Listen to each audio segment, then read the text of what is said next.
नियतीच्या ज्या मनात आहे तेच होत असताना माझा पूर्ण विश्वास होता न्यायदेवतेवरती की या मार्गातनं आपण निश्चितपणे निर्दोष या ठिकाणी मुक्त हो आणि आता जामीन तर मिळाला, भविष्यामध्ये ही केस पण संपून जाईल अशी मला अपेक्षा आहे.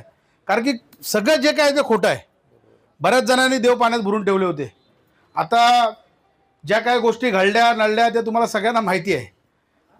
आणि म्हणून त्यांनी असंही देखील समजू नये विरोधकांनी की एक केस झाली म्हणून विकास गोगोले शांत बसणार अशातला भाग नाही आहे.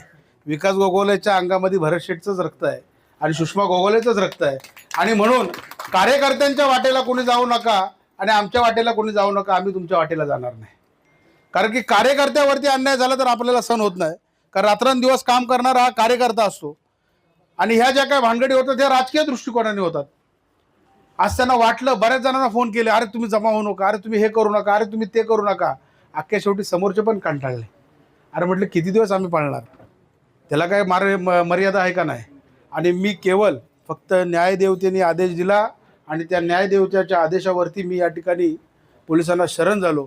आणि जे काय घटना क्रमांक आहे ती पोलिसांवरही देखील माझा विश्वास होता की पोलिसही देखील न्याय निवाडा व्यवस्थित करते आणि त्यांनी देखील त्या पद्धतीने न्याय या ठिकाणी आम्हाला दिला आणि न्यायदेवतेने देखील न्याय दिला. त्याबद्दल मी दोघांचं या ठिकाणी मनापासून आभार मानतो.